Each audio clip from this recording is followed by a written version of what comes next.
I think it's very different this time because countries have been suffering directly from the Islamic regime. The UAE stands as a strong partner of the United States of America.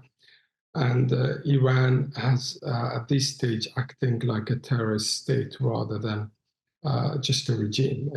So this is one of the reasons that a lot of people in the region believe no ceasefire with the Islamic regime in Iran, not now, at least at this stage.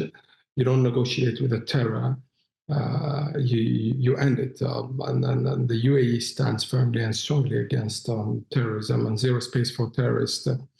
But what we cannot understand at this stage, at this point, is the fact that the Europeans, such as the Spanish and the German and also Starmer's in the Britain government, who are asking for a diplomatic solution. For 47 years, there was a diplomatic solution on the table, and the Iranian regime has been rejecting it. And if the Europeans are like they want to negotiate with this Islamic regime, go ahead and do so. Let it be your neighbor. I mean, there is no surprise. The Europeans, they took a lot of Muslim Brotherhood terrorists as citizens, yes, and they gave them citizenship there. And of course, they designed a lot of terrorist attacks too. But that's not the point. The point here is the IRGC attacked civilians in the UAE, in Qatar, in Kuwait, in Bahrain, in all these countries, and has blocked the Strait of Hormuz. That is terrorism.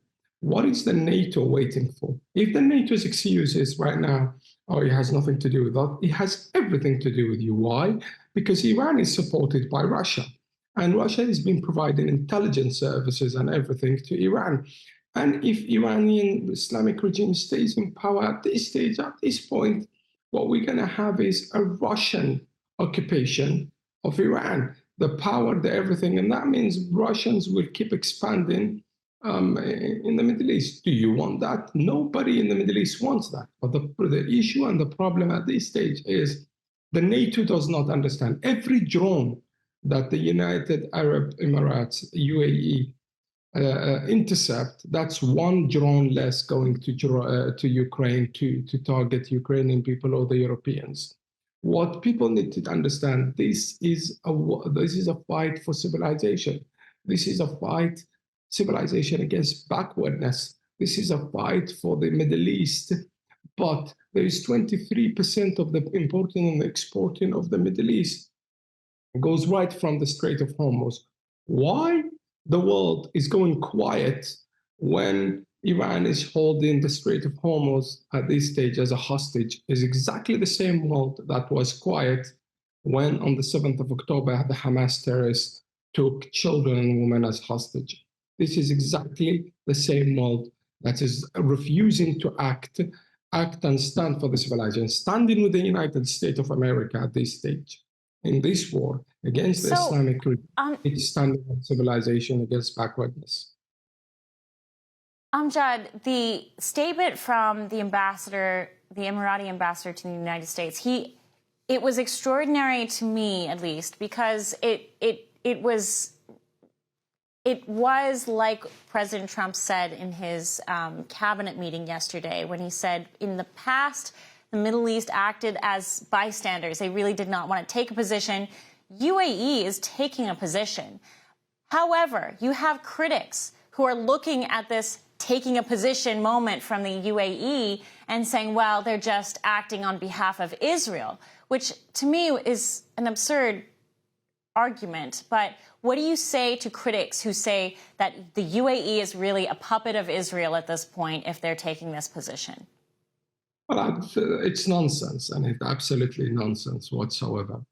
UAE is right now, Iran is attacking UAE more than it has ever attacked Israel through decades right now. The rockets and the drones that Iran is throwing and targeting civilians in the UAE, Iran has not even done that towards Israel. There is more than 60% of the attack UAE is taking, number one.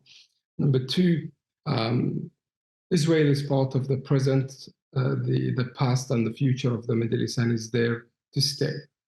But the issue is we never wanted this war. The United States of America and Israel and Iran are the forces who were in this war. why Iran is attacking us.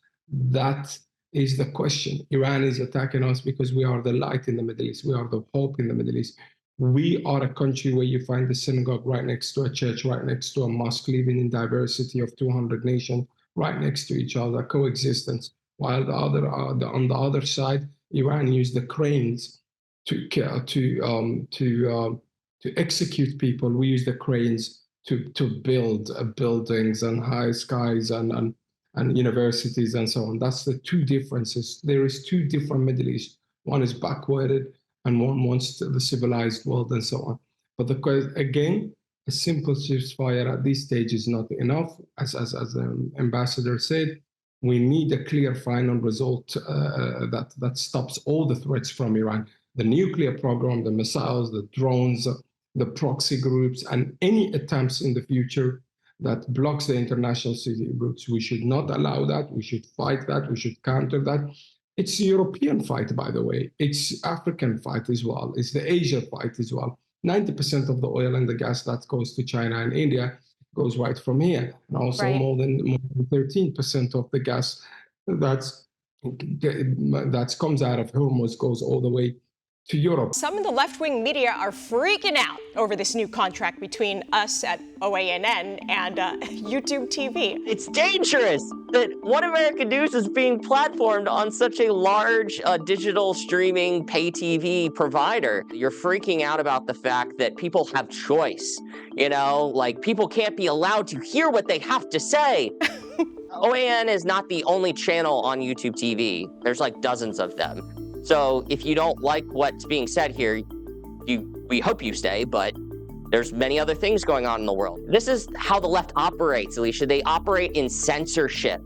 They don't believe in choice and letting people do their own homework. This is the way the authoritarian left works. They don't believe in choice because they don't like the fact that we don't live in the 1960s anymore with 3 networks in your local newspaper.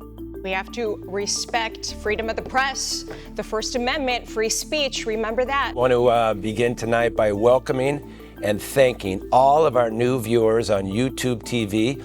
Overnight, One American News welcomed a potential 9.4 million new viewers on YouTube TV. So on behalf of everyone here at OAN, welcome to One American News. We are incredibly excited to have you.